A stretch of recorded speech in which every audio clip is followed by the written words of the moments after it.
ఇక్కడ మనం గూగుల్‌లో ఫస్ట్ సెర్చ్ బాక్స్ దగ్గర ఏపీపీఎస్ అనేసి మనం టైప్ చేయండి. ఆంధ్రప్రదేశ్ పబ్లిక్ సర్వీస్ కమిషన్ అని ఓపెన్ చేసిన వెంటనే మనకి ఇలాగ ఈ రకంగా మెయిన్ బోర్డ్ ఎంట్రన్స్‌లోనే ఓపెన్ అవుతుంది. ఏపీపీఎస్‌సి అనేది. అక్కడ డౌన్లోడ్ హాల్ టికెట్స్ అని ఉంది కదా! డైరెక్ట్‌గా ఓపెన్ చేసినా వచ్చేస్తది. కానీ ఏ రకంగా కూడా డౌన్లోడ్ చేయాలో చూద్దాం. ఏపీపీఎస్‌సి బోర్డ్ ఓపెన్ చేసిన వెంటనే మనకి ఈ రకంగా డాష్ బోర్డ్ అనేది ఓపెన్ అవ్వడం జరుగుతుంది. ఇక్కడ చూసుకున్నట్లయితే చూడండి APPSC website, OTPR registration, online application submission, చివర మనకి డౌన్లోడ్ హాల్ టికెట్ అని ఉంది కదా!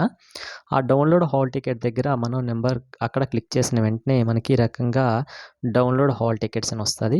అయితే మనం ఆల్రెడీ రిజిస్ట్రేషన్ చేసుకున్న ఓటీపీఆర్ ఐడీ నెంబర్ ఉంటది కదా! ఆ నెంబర్ మనం టైప్ చేసుకొని పాస్వర్డ్ టైప్ చేయాలి. చేసిన తర్వాత మనకి ఈ రకంగా క్యాప్చా వస్తుందండి. అక్కడ ఏదైతే మనకి క్యాప్చా వస్తదో దాన్ని మనం టైప్ చేసి లాగిన్ అవ్వాలి. లాగిన్ అయిన వెంటనే ఈ రకంగా మనకి ఓటీపీఆర్ రిఫరెన్స్ నెంబర్ అనేది కనిపిస్తుంది. ఓటీపీఆర్ రిఫరెన్స్ నెంబర్ దాని పక్కన గెట్ హాల్ టికెట్ అని ఉంటుంది కదా! అక్కడ చూసిన వెంటనే మనకి డౌన్లోడ్ హాల్ టికెట్స్ అని ఉంది కదా! అక్కడ క్లిక్ చేసిన వెంటనే మన యొక్క హాల్ టికెట్ అనేది ఓపెన్ అవ్వడం జరుగుతుంది. టోటల్‌గా మనకి ఇప్పుడు ఎగ్జామ్ 16/3/2025 అనేసి వచ్చింది కదా! సెంటర్స్ అన్నీ కూడా డీటెయిల్స్ అందులో ఉంటాయి. ఓకే. ఈ ఆంధ్రప్రదేశ్ పబ్లిక్ సర్వీస్ కమిషన్ నుంచి ఎఫ్ఆర్ఓ హాల్ టికెట్స్ అనేవి అదే forest range officers hall tickets release అవ్వడం జరిగింది. ఎగ్జామ్ డేట్ విషయానికి వస్తే మార్చి 3, 2025 స్టార్ట్ అవుతుంది. మార్నింగ్ 9:30 to 12 వరకు కూడా ఎగ్జామ్ అనేది కండక్ట్ చేయడం జరుగుతుంది. అయితే మనం తెలుసుకోవాల్సిన విషయాలు ఏంటంటే ఎగ్జామ్కి వెళ్తాం కదా! వెళ్ళేటప్పుడు కంపల్సరీగా మన హాల్ టికెట్ పట్టుకొని వెళ్ళాలి ఒరిజినల్‌ది. ఐడెంటిటీ కార్డ్ దానికి గవర్నమెంట్ అప్రూవల్ ఉన్న ఐడెంటిటీ కార్డ్ ఏదైనా ఆధార్ కార్డ్ అయినా, పాన్ కార్డ్ అయినా, పాస్‌పోర్ట్ అయినా, ఓటర్ ఐడీ అయినా, డ్రైవింగ్ లైసెన్స్ అయినా ఏదైనా ఒక గవర్నమెంట్ ఇష్యూ చేసిన ఐడీ కార్డ్‌ని పట్టుకొని వెళ్ళాలి కంపల్సరీగా.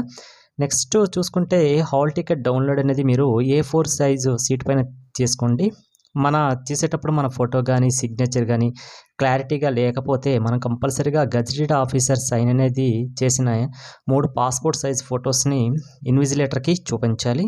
ఎవరికైనా బై మిస్టేక్ బ్లర్‌గా ఉన్న సైన్ క్లారిటీగా లేకపోయినా చిన్న ఫోటో గానీ, పెద్ద ఫోటో గానీ ఏదేదో చేంజెస్ వస్తే కంపల్సరీగా 3 పాస్‌పోర్ట్ సైజ్‌నైతే గెజిటెడ్ ఆఫీసర్ సైన్ చేసింది పట్టుకొని వెళ్ళాలి. ఓకే. నెక్స్ట్ మనకి ఎగ్జామ్ 9:30 కదా! మనము 8:30 నుంచి 8:45 లోపల మనకి రిపోర్టింగ్ చేయాలండి. మన హాల్ టికెట్స్ మన లోపలికి అలౌ అవ్వాలి. నెక్స్ట్ గ్రేస్ పీరియడ్ 15 మినిట్స్ ఉంటుంది. అంటే 9:00 అనేది మనకి క్లోజింగ్ అవుతుంది గేటు. ఓకే. నెక్స్ట్ మనం కంపల్సరీగా పట్టుకొని వెళ్ళకూడదండి. Electric gadgets like mobile phones, calculators, bluetooths, tablets etcetera ఏవి కూడా మనకి అలౌ చేయరు. అది గుర్తుపెట్టేసుకోండి. అందరికీ తెలిసింది ఆన్లైన్ ఎగ్జామ్ చాలామంది రాశారు కాబట్టి.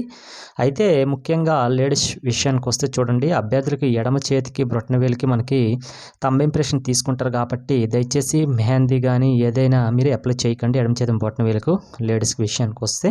ఎందుకంటే థంబ్ ఇంప్రెషన్ పడకపోతే మీకు ప్రాబ్లం వచ్చే ఛాన్సెస్ ఉంటుంది. నెక్స్ట్ మనకు పరీక్ష అయితే 150 నిమిషాలు కాలం పడుతుందండి. ఈ 150 నిమిషాలు కూడాను మనం ఎగ్జామ్ హాల్ సెంటర్లోనే మన ఎగ్జామ్ అటెండ్ అవ్వాలి లోపల. నెక్స్ట్ మనకి పార్ట్ 1, పార్ట్ 2 అనేసి 2 పేపర్స్ వస్తాయండి. అయితే పార్ట్ 1 విషయానికి వస్తే general studies, next mental ability and maths కదా! మనకి పేపర్ అనేది ఇంగ్లీషు అండ్ తెలుగు మీడియంలో ఉంటుందండి.